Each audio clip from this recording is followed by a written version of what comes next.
Kami berbincang langsung dengan penasihat hukum Richard Eliezer terkait tuntutan yang diterima kliennya. Kami juga bertanya langsung kepada Komisi Kejaksaan terkait kinerja jaksa penuntut umum. Benarkah tuntutan yang disematkan oleh jaksa sudah memenuhi rasa keadilan? Temukan jawabannya di 60 menit special report membuka mata, mengungkap fenomena. Saudara, pasangan terdakwa kasus pembunuhan Brigadir Yosua sudah menjalani sidang tuntutan. Verdi Sambo dituntut hukuman penjara seumur hidup, sementara sang istri Putri Chandrawati hanya dituntut 8 tahun penjara. Tuntutan 8 tahun yang disematkan kepada Putri Chandrawati pun menuai protes. Pasalnya, Putri dinilai tak hanya mengetahui rencana pembunuhan Yosua, namun juga menjadi pemicu pembunuhan itu. Dengan kelicikan mulutnya dia memutar-mutar semua fitnahan buat anak saya yang sudah dirampas nyawanya. Putri bukan manusia, manusia tidak manusia, betina yang bukan manusia, yang tidak memiliki hati nurani. Kamu datang sama mama nggak bisa berbuat apa-apa. Lebih dari 6 bulan berlalu sejak kematian Brigadir Yosua, isak tangis masih mewarnai hari-hari sang ibunda, Rosti Simanjuntak. Sudah puaskah dengan perbuatan kebulian kepada anakku yang sudah merampas nyawa anakku dengan tadi? Meski tak lagi ke ruang sidang, tangis kecewa Rosti kembali meledak di Muaro Jambi kediamannya. Pasca Rosti mendengar tuntutan jaksa untuk Putri Chandrawati, jauh dari hukuman maksimal pasal pembunuhan berencana. Dengan tuntutan yang sama 8 tahun untuk yang sudah mengetahui matang-matang persiapan perencanaan pembunuhan ini. Jadi betul-betul tidak adil buat kami, orang tua rakyat yang kecil ini di tuntutan ini. Mohon Bapak Hakim, tolong kami, berikan kami keadilan. Berikan keputusan semaksimal mungkin buat Putri yang mengetahui semua perencanaan pembunuhan ini. Harapan kami Pak Hakim yang mulia utusan Tuhan. Tolong kami diberi keadilan yang seadil-adilnya Bapak. Setelah 4 bulan berjalan, persidangan kasus pembunuhan Brigadir Yosua Huta Barat memasuki babak akhir. Pertengahan pekan lalu, jaksa penuntut umum membacakan tuntutan terhadap Putri Chandrawati yang disambut sorakan pengunjung sidang. Berdasarkan uraian-uraian tersebut di atas, maka kami penuntut umum dalam perkara ini menuntut supaya Majelis Hakim Pengadilan Negeri Jakarta Selatan yang memeriksa dan mengadili perkara ini memutuskan: 1. Menyatakan terdakwa Putri Chandrawati terbukti bersalah melakukan tindak pidana turut serta melakukan pembunuhan yang direncanakan terlebih dahulu sebagaimana diatur dan diancam pidana dalam dakwaan primer 340 Junto pasal 55 ayat 1 ke 1 KUHP. 2. Menjatuhkan pidana terhadap terdakwa Putri Chandrawati dengan pidana penjara selama 8 tahun, dipotong masa tahanan dengan perintah terdakwa tetap ditahan. Menanggapi polemik yang muncul di publik, Jaksa Agung Muda Tindak Pidana Umum menegaskan, tuntutan 8 tahun dari jaksa telah sesuai dengan peran Putri Chandrawati. Kenapa PC 8 tahun? PC ini Pak sama dengan KW, ya, dalam arti peran aktifnya dalam hukum pidana ada peran aktif. Dia itu tidak melakukan sesuatu, ya, dan dia ada di kamar ketika itu. Ini fakta persidangan loh ya. Tapi dia mengetahui ada perencanaan pembunuhan. Sehingga kita jerat dengan 340. Dari mana dia mengetahui perencanaan pembunuhan? Dari fakta yang diungkap oleh jaksa di persidangan itu ada peran dia mengetahui. Tapi dia tidak berbuat. Peran Putri Chandrawati merencanakan pembunuhan Yosua pun masih jadi perdebatan, termasuk pertemuan Verdi Sambo dan Putri Chandrawati dengan 3 terdakwa lain di lantai 3 Rumah Saguling.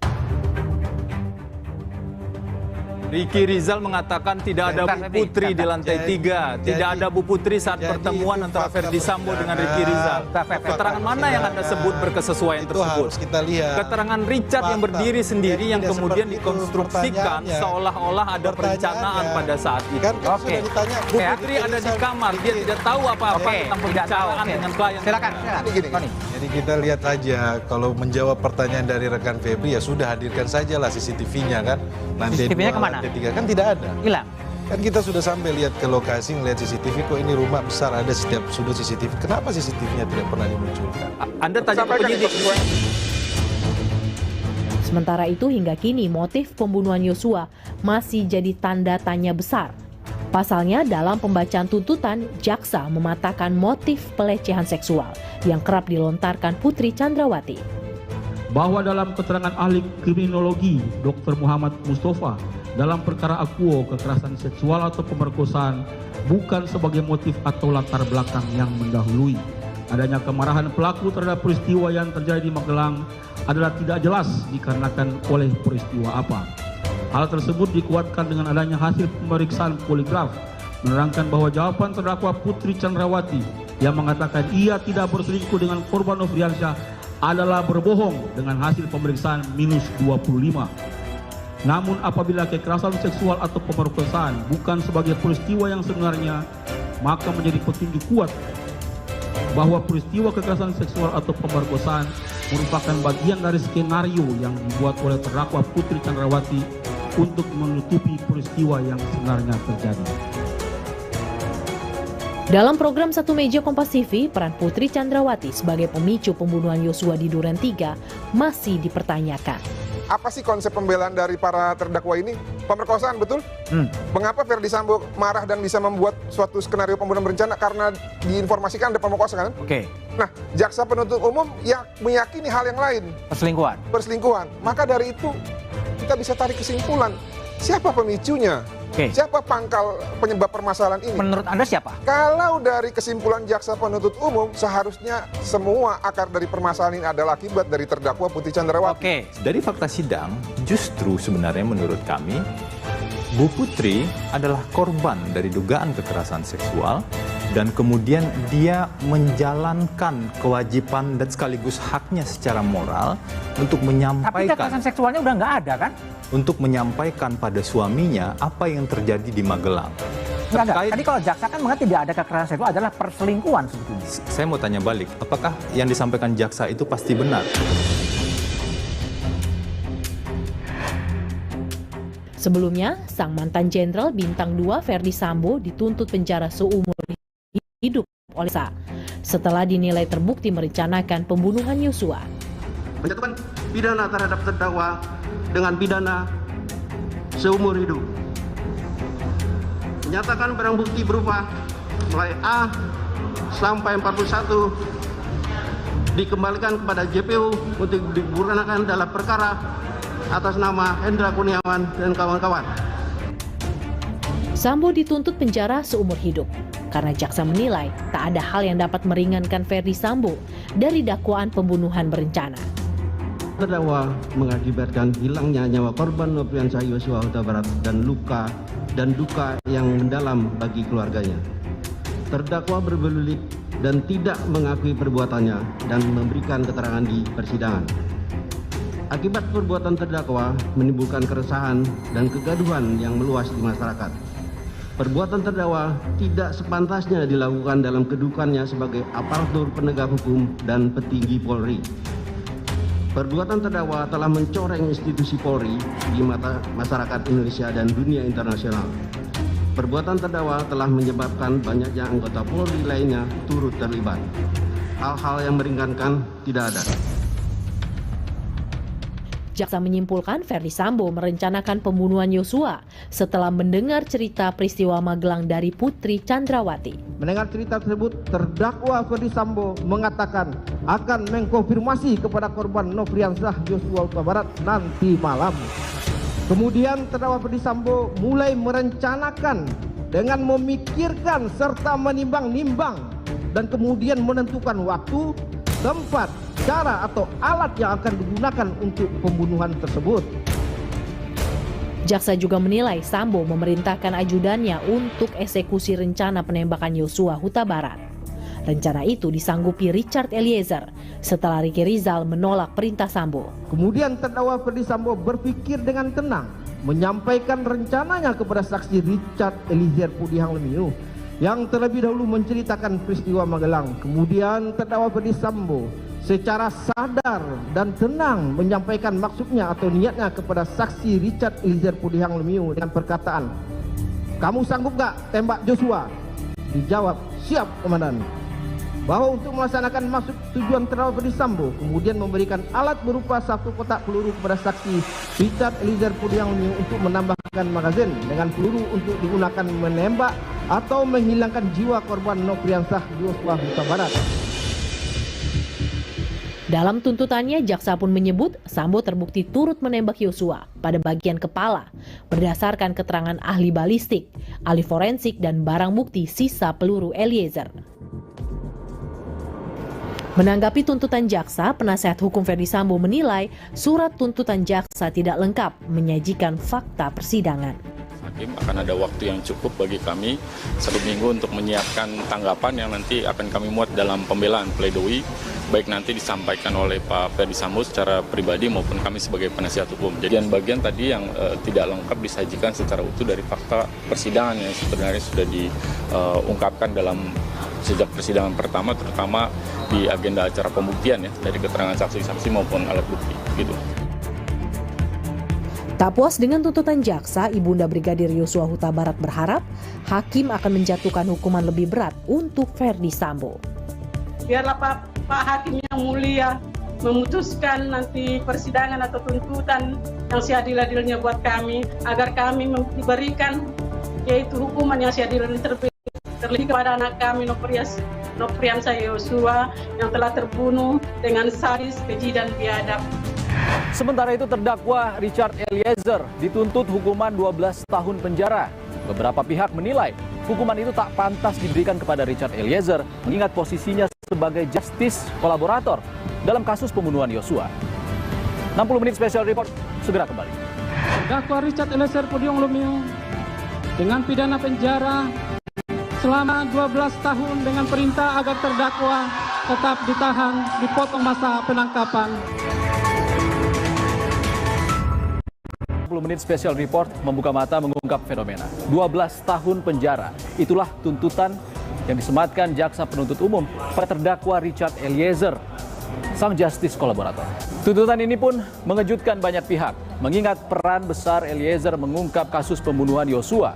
Namun, JPU menilai Eliezer bersalah sebagai eksekutor yang merenggut nyawa Yosua. Sementara itu, Kuat Ma'ruf dan Ricky Rizal dituntut 8 tahun penjara karena dinilai terlibat dan mengetahui skenario pembunuhan Yosua. Menjatuhkan pidana terhadap terdakwa Richard Eliezer Pudihang Lumiu dengan pidana penjara selama 12 tahun dengan perintah agar terdakwa tetap ditahan, dipotong masa penangkapan.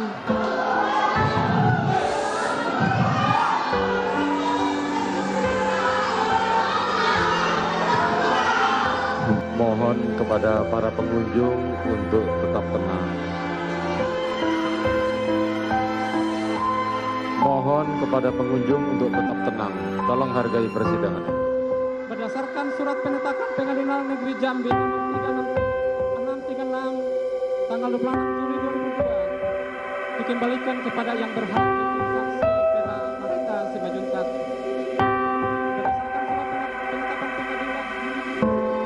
Richard Eliezer tak kuasa menahan tangis dan tertunduk lesu saat jaksa membacakan tuntutan 12 tahun penjara atas kasus pembunuhan berencana Brigadir Yosua. Tak hanya Richard, pengunjung sidang turut sontak terkejut mendengar tuntutan jaksa. Kegaduhan pun terjadi hingga ketua majelis hakim terpaksa menghentikan sidang sementara untuk menertibkan sidang. Petugas keamanan, mohon kami bantuan untuk mengeluarkan para pendukung. Tolong dikeluarkan. Kepada para pengunjung, apabila tidak bisa tenang, maka kami akan skor dan sidang akan kami tunda.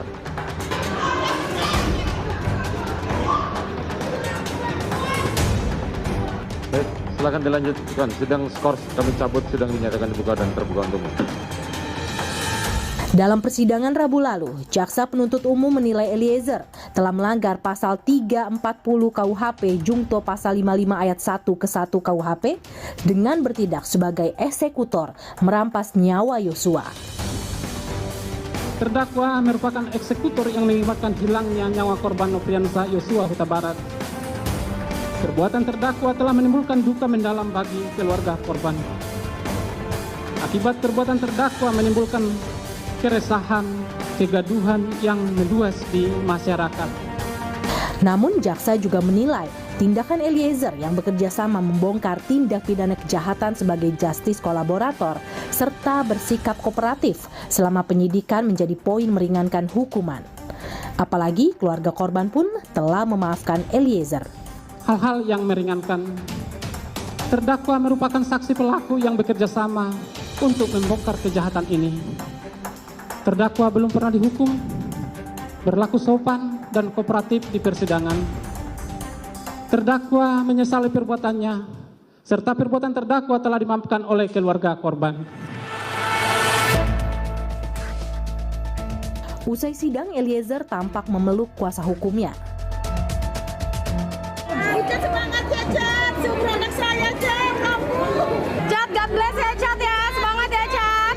Di luar persidangan, pengunjung berkerumun dan terus melontarkan seruan untuk menyemangati Eliezer. Penasihat hukum Eliezer menyatakan keberatan dan menilai jaksa tidak melihat Eliezer yang berstatus justice kolaborator. Nota pembelaan atau pledoi akan disiapkan 7 hari ke depan. Status dia sebagai GC tidak diperhatikan, tidak dilihat oleh jaksa penuntut umum. Bahwa kami melihat bahwa perjuangan dari awal bagaimana Richard Eliezer yang coba konsisten dan ketika dia harus berani mengambil sikap, kemudian dia berani berkata jujur dari proses penyidikan sampai proses persidangan. Kami akan terus berjuang bahwa perjuangan kami tidak akan sampai di sini. Kami masih yakin bahwa keadilan ada untuk orang kecil. Keadilan ada untuk orang yang tertindas.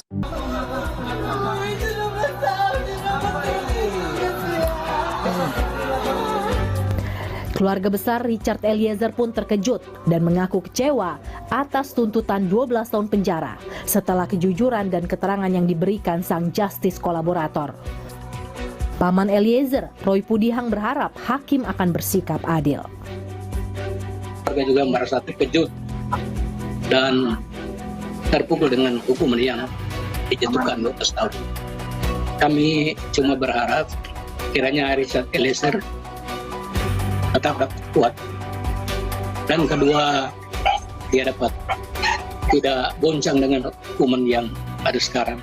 Tapi kami yakin kebenaran pasti akan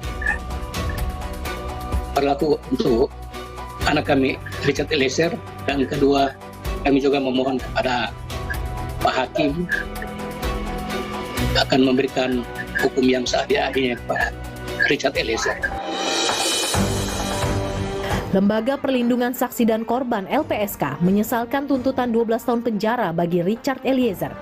Rekomendasi LPSK untuk keringanan hukuman sebagai penghargaan justice kolaborator tidak diperhatikan jaksa. LPSK berharap putusan hakim untuk Richard Eliezer lebih adil. Ini intinya menyesalkan, menyayangkan sekali tuntutan JPU terhadap Richard Eliezer 12 tahun. Di luar harapan kami ya, karena harapan kami Richard kan sudah kami tetapkan sebagai JC, Justice Kolaborator, dan dia sudah menunjukkan komitmennya, menunjukkan konsistensinya untuk mengungkap kejahatan ini secara terang benderang. Bahkan kalau tidak ada pernyataan dan keterangan dari Richard, pengakuan dari Richard, kasus ini juga nggak akan terbuka ya, bahwa kasus ini adalah sebuah kejahatan tindak pidana pembunuhan. Semoga kami berharap putusan hakim, majelis hakim akan seadil-adilnya buat Richard. Ahli hukum pidana Albert Aris juga menyayangkan tuntutan jaksa penuntut umum yang ditujukan kepada Richard Eliezer. Menurutnya, Eliezer berhak mendapat keringanan pidana atas statusnya sebagai justice kolaborator. Publik melihat adanya kekecewaan. Kekecewaan itu muncul ketika seorang justice kolaborator itu dituntut ternyata lebih berat daripada terdakwa yang lainnya. Padahal penjelasan pasal 10A Undang-Undang 31 tahun 2012 menyatakan bahwa saksi pelaku dalam hal ini Richard Eliezer selaku justice collaborator itu berhak mendapatkan keringanan penjatuhan pidana. Kita tahu memang hakim tidak terpaku dan tidak terikat pada tuntutan. Hakim itu hanya terikat pada dakwaan. Akan tetapi setidak-tidaknya kita melihat sore hari ini ada disparitas penuntutan antara pelaku penyertaan yang lainnya. Jaksa Agung Muda Tindak Pidana Umum Jampidum Kejaksaan Agung Fadil Zumhana meyakini tuntutan 12 tahun penjara terhadap Eliezer sudah berdasarkan pertimbangan matang. Jaksa menilai Eliezer tetap bertanggung jawab sebagai pelaku pembunuhan Yosua meski hanya mengikuti perintah Sambo. Bahwa 12 tahun ini sudah cukup bagi yang bersangkutan karena kami menarik ke atas ke Pak Freddy Sambo. Bahwa dia melekat di Freddy Sambo. Perintah ini di Pak Freddy Sambo memerintahkan yang bersangkutan, dia laksanakan perintah itu. Dia sebagai dadar, sebagai pelaku. Tapi ketika Richard Eliezer Pudiang Lumiu berani menghabisi nyawa orang lain dengan senjatanya atas perintah Pak Freddy Sambo ini, kami menganggap ini adalah suatu keberanian yang menimbulkan kematian bagi orang lain. Sementara pada persidangan tuntutan terdakwa Kuatmaruf dan Ricky Rizal yang digelar Senin lalu, jaksa menilai keduanya bersalah, terlibat rencana pembunuhan Yosua, serta ikut skenario tembak-menembak ciptaan Ferdy Sambo. Tindakan Kuatmaruf di rumah Duren 3 Jakarta Selatan menutup sejumlah pintu dan jendela dinilai jaksa sebagai peran aktif Kuatmaruf untuk mencegah Yosua kabur dan meredam suara penembakan. Bahwa benar yang bertugas yang hari menutup pintu dan balkon di lantai 2 rumah Duren 3 46 adalah Diryanto alias Kodir sebagai asisten rumah tangga di rumah Duren 3 46 bukanlah tugas dari terdakwa Kuatmaruf, namun untuk mendukung pelaksanaan merampas nyawa korban Nofriansah Yosua Huta Barat. Terdakwa Kuatmaruf mengambil peran guna menutup akses jalan keluar dan meredam suara dalam rumah saat terjadi penembakan. Atas perannya, jaksa menilai Kuatmaruf bersalah terlibat pembunuhan berencana Brigadir Yosua dengan tuntutan 8 tahun penjara. Tuntutan 8 tahun penjara pun disematkan jaksa kepada terdakwa Ricky Rizal. Pasalnya, jaksa menganggap Ricky memiliki kehendak yang sama dengan Kuatmaruf sejak peristiwa di Magelang. Dalam tuntutannya, jaksa menilai tindakan Ricky mengamankan senjata api milik Yosua sebagai tindakan memuluskan skenario Ferdy Sambo. Pengamanan terhadap senjata api jenis HS nomor seri H23301 milik korban Nofriansah Yosua Huta Barat ke dashboard mobil Lexus dan penyerahan senjata api jenis Steyr A oleh terdakwa Ricky Rizal Wibowo kepada saksi Richard Eliezer Pudiang Lumiu yang kemudian meletakkan di bagian kaki kursi depan sebelah kiri mobil Lexus yang ditumpangi oleh saksi Putri Candrawati adalah respon dalam bentuk kehendak dan rencana terdakwa Ricky Rizal Wibowo sebagai ajudan yang sudah terlatih untuk memuluskan dan mendukung kehendak saksi Ferdy Sambo yang berencana meminta bantuan kepada mereka untuk memberikan backup kepada saksi Ferdy Sambo apabila korban Nofriansah Yosua Huta Barat ada melakukan perlawanan pada saat dilakukan konfirmasi di Jakarta. Majelis Hakim memberikan waktu 1 minggu kepada penasehat hukum Kuatmaruf dan Ricky Rizal untuk menyusun pembelaan yang akan disampaikan pekan depan. Lalu apa saja yang akan jadi poin pembelaan Richard Eliezer nanti? 60 menit special report, segera kembali. Harapan kami, Majelis Hakim sebagai wakil Tuhan bisa menorehkan tinta emas keadilan untuk masyarakat kecil, di mana kalau di sini masyarakat kecil yang tidak mampu itu adalah Richard Eliezer.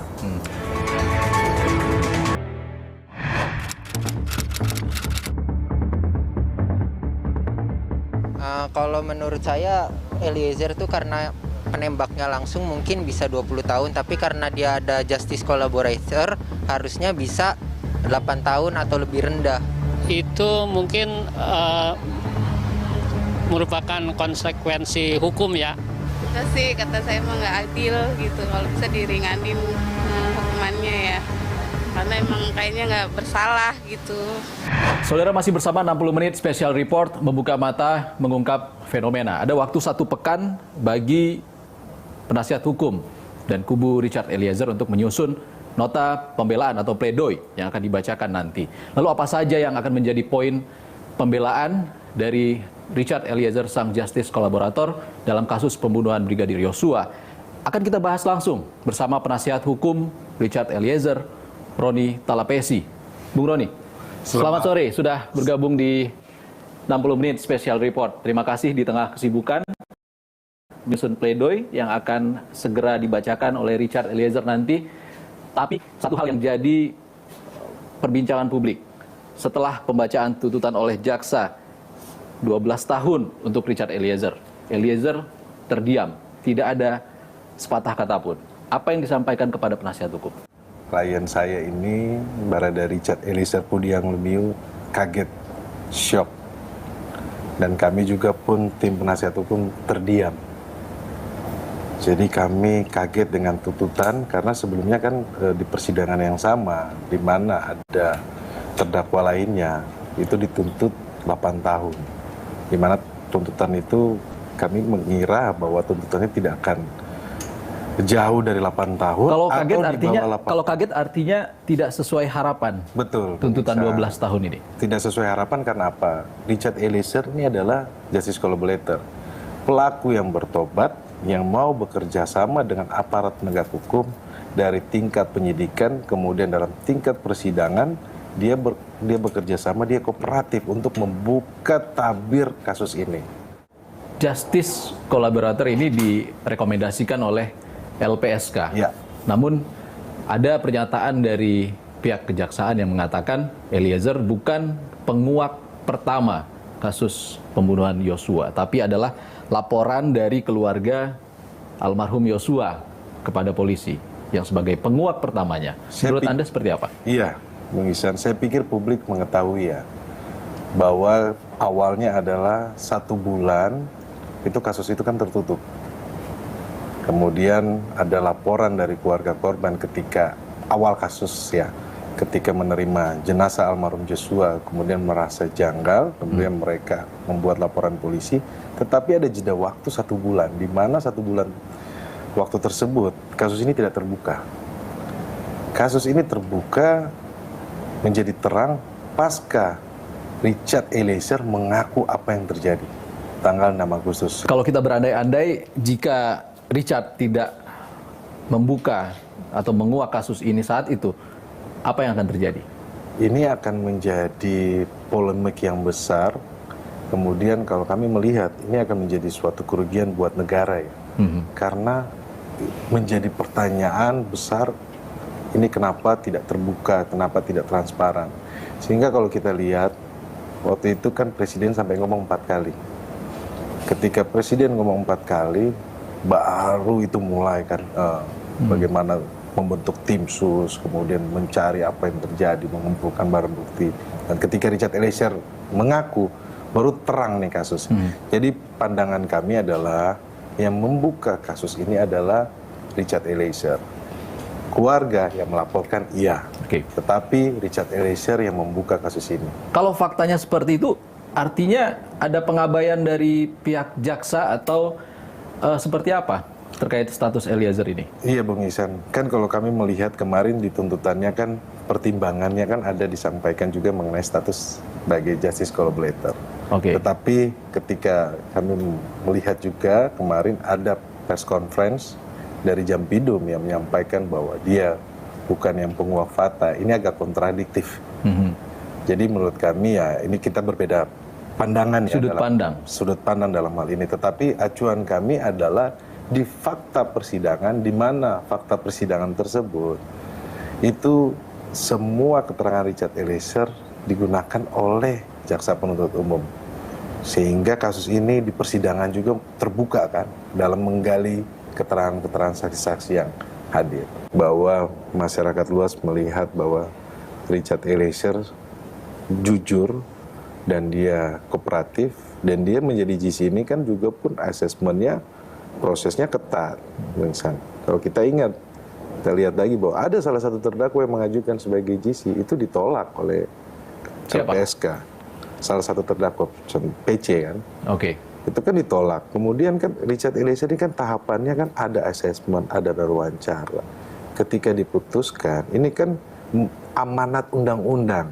Oke, kemarin Jampidum mengatakan ini bukan polemik terkait dengan tuntutan kepada Eliezer yang justru lebih tinggi daripada Putri Chandrawati. Ini hanya perbedaan sudut pandang yang mengatakan. Mungkin secara tersirat seharusnya publik menilai tuntutan kepada Eliezer ini dibandingkan dengan tuntutan kepada terdakwa Ferdi Sambo, bukan Putri Chandrawati. Iya, bagaimana? Ini kan terkait pandangan, kami juga pun berbeda terkait pandangan tersebut. Kalau disamakan sama Ferdi Sambo, ini berbeda pandangan kami. Karena apa? Ferdi Sambo didakwa dengan 2 dakwaan. Oke. Dakwaan pembunuhan berencana dan dakwaan obstruction of justice. Menurut kami ini adalah kumulatif. Tetapi dengan terdakwa yang lainnya, itu didakwa sama seperti Richard Eliezer, 338, 340. Mereka juga pun ada 340. Yang jadi pertanyaannya adalah kenapa ketika didakwaannya sama 340 tuntutannya lebih rendah? Itu yang menjadi pertanyaan. Tapi kalau seandainya yang disampaikan bahwa ini membandingkan dengan FS, menurut kami kan berbeda karena FS ini ada 2 perkara yang dijadikan satu. Kalau argumentasi dari kejaksaan adalah Eliezer atau Richard sebagai eksekutor langsung yang melakukan, sedangkan Putri Chandrawati dinilai hanya mengetahui, tidak merencanakan. Saya pikir fakta persidangan sudah terbuka ya, bahwa ada peristiwa di Saguling lantai 3, kemudian ada perpindahan dari Saguling ke Rumah Duren 3, kemudian terdakwa yang lain perannya, di mana kalau menurut pandangan kami mereka aktif.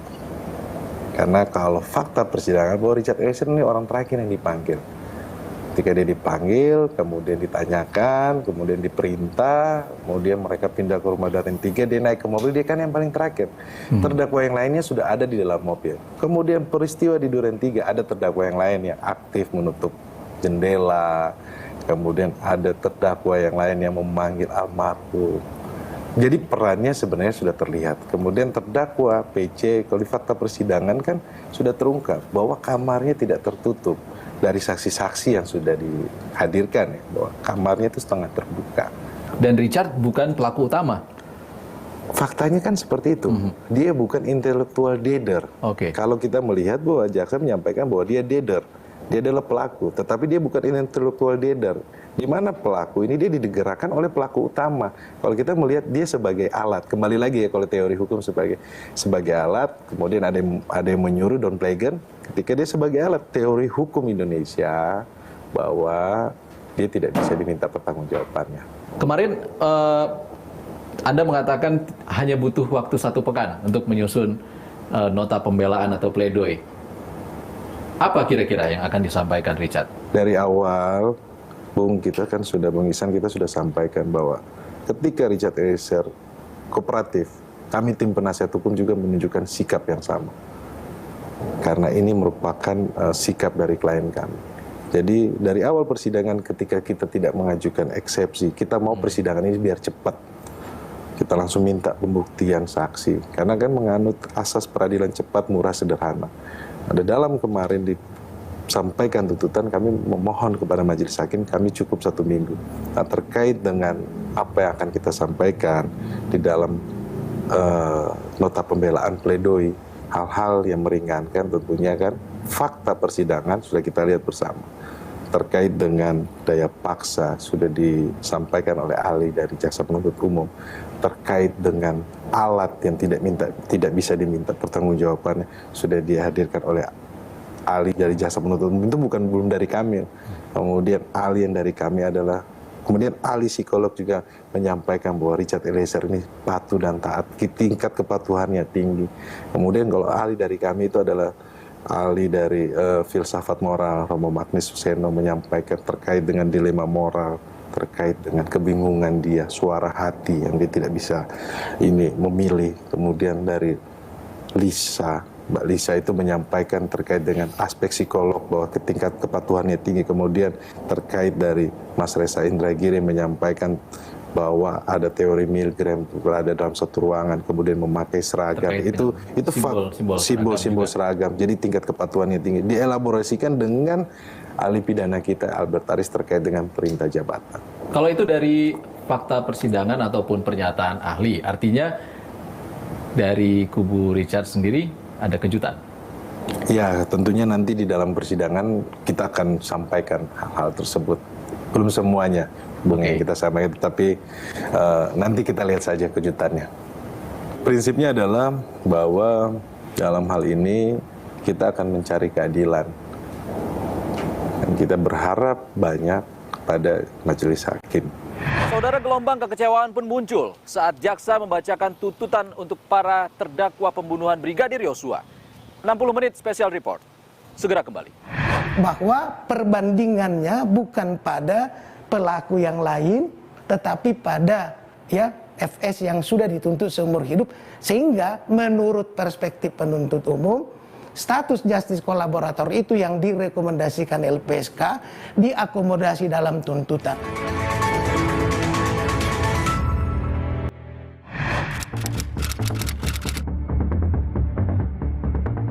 Menurut saya belum, karena kan yang membuka kasus ini adalah Baradae ya. Sedangkan Baradae yang diberikan hukuman 12 tahun. Sedangkan Ibu PC dan Bapak Kuat Ma'ruf serta Ricky itu hanya diberi tuntutan 8 tahun. Padahal yang membuka kasus terang ini kan Baradae.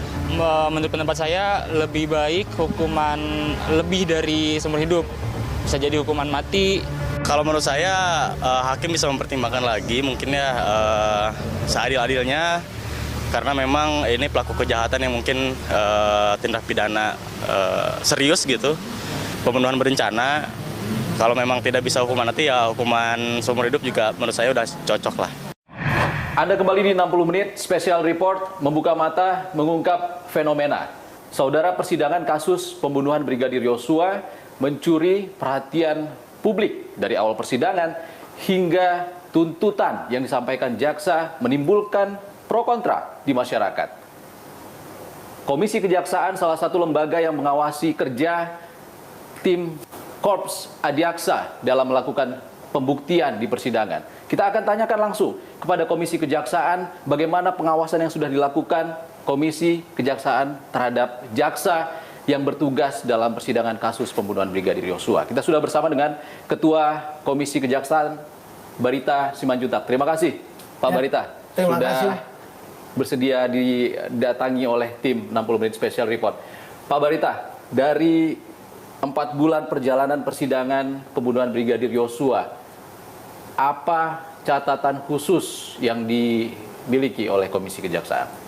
Ya, yang pertama tentunya ini proses persidangan masih berjalan. Jadi masih ada agenda-agenda selanjutnya. Namun perlu Bang Iksan kami sampaikan bahwa sejak pelimpahan kasus ini dari penyidik ke penuntut, kami melakukan pengawasan dan pemantauan sesuai tugas kewenangan komisi untuk memastikan hal-hal yang baik berjalan khususnya dalam tugas. Akhirnya sudah 4 bulan sidang berjalan, Komisi Kejaksaan menilai kerja jaksa di persidangan kasus pembunuhan Brigadir Yosua ini sesuai dengan koridor KUHP. Ya, tentu saja karena itu juga sidangnya terbuka. Setiap persidangan kami mendapatkan laporan informasi khusus dan kita lihat ketika dakwaan, ketika pemeriksaan saksi-saksi, keterangan ahli, kemudian juga alat-alat bukti, sampai pada tuntutan kemarin kami melihat bahwa jaksa bersungguh-sungguh, tidak asal-asalan bekerja, semua didasarkan pada fakta-fakta hukum yang dapat dipertanggungjawabkan, fakta persidangan, sehingga kami sampai saat ini dalam skop pengawasan tugas jaksa kami melihat itu dijalankan sesuai ketentuan dengan cara-cara yang profesional. Kalau sesuai dengan KUHP, namun terjadi pro kontra setelah 4 bulan berjalan, tuntutan disampaikan oleh jaksa, masyarakat bertanya, kenapa tuntutan yang diberikan kepada salah satu terdakwa Richard Eliezer ini lebih tinggi daripada 3 terdakwa lain. Bahkan istri dari Ferdi Sambo, Putri Chandrawati, yang selama persidangan berjalan, fakta persidangan menunjukkan kalau dia adalah salah satu ataupun disebutkan terlibat rencana pembunuhan Yosua. Bagaimana? Ya, inilah harus kita lihat dari perspektif fakta persidangan secara utuh ya, jadi komprehensif ya, termasuk juga nanti tentu sampai putusan, karena apa yang terjadi ini nanti akan dinilai, dipertimbangkan dan diputuskan oleh hakim. Namun sebagai catatan bahwa tugas jaksa itu membuktikan dakwaannya lalu menuntut sesuai fakta persidangan. Nah, kemarin pada waktu Jaksa Agung Muda Bidang Tindak Pidana Umum memberikan penjelasan, saya kira itu sudah cukup clear bagaimana parameter, indikator yang dilakukan dalam melakukan penuntutan terhadap seseorang. Kenapa si A dituntut sekian, si B lalu kenapa berbeda, kenapa ada yang berat, kenapa ada yang ringan. Ini kan sebenarnya soal tuntutan strafmatnya. Tetapi fakta-fakta yang diangkat dalam tuntutan itu tentu berdasarkan apa yang bisa disaksikan oleh masyarakat selama persidangan. Saya kira ini perbedaan perspektif saja. Dan itu wajar, dan itulah hakikat pengadilan. Ya, tapi yang jadi pertanyaan publik itu, Pak Barita, kalau selama ini justice kolaborator itu identik dengan terdakwa yang akhirnya dituntut jauh lebih ringan dari pasal ataupun terdakwa lain yang terlibat dalam satu kasus itu. Namun ini pertama kali justice kolaborator justru lebih tinggi dari terdakwa lain. Bahkan orang yang disebut-sebut sebagai terlibat dalam rencana pembunuhan itu. Bagaimana? Ya, nah ini yang saya kira perlu juga kita luruskan, kita edukasi ya, untuk menjelaskan dan mendudukkan.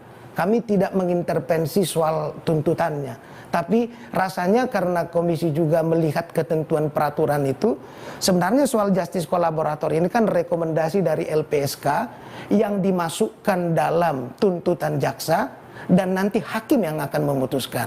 Jadi kalau rekomendasi LPSK sudah ada dan itu sudah diakomodir dalam tuntutan jaksa, ingat loh, pasal 340 itu Bang Iksan, ancaman hukumannya kan hukuman mati seumur hidup, penjara paling lama 20 tahun.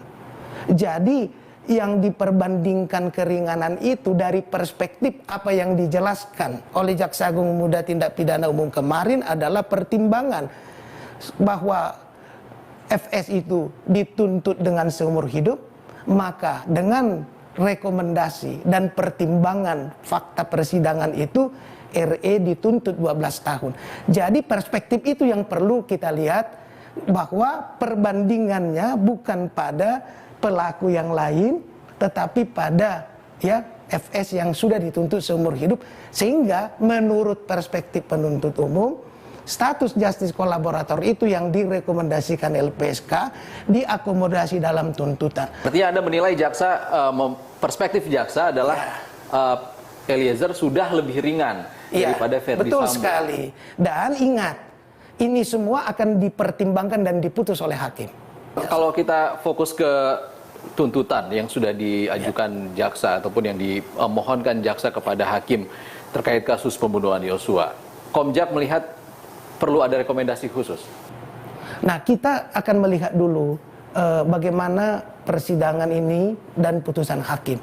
Sebab kan persidangan itu dari mulai dakwaan sampai putusan. Jadi ini harus dilihat komprehensif.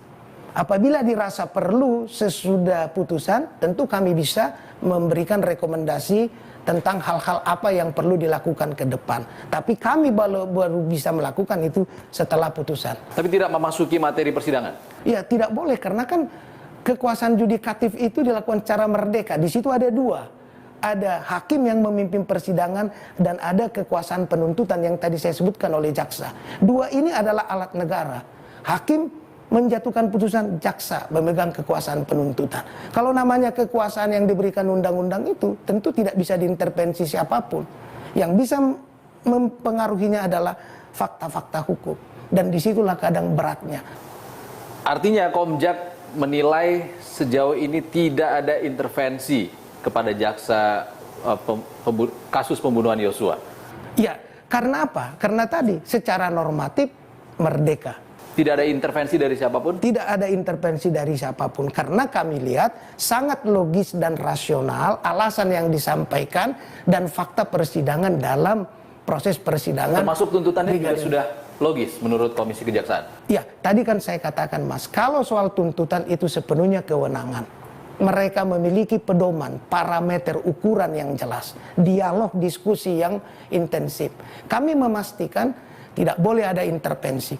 Tak terasa 60 menit kami sudah membuka mata dan mengungkap fenomena dengan liputan yang kami sajikan untuk Anda. Saya, Ihsan Sitorus, undur diri. Sehat selalu. Sampai jumpa. Selama 12 tahun dengan perintah berdasarkan surat penetapan pengadilan negeri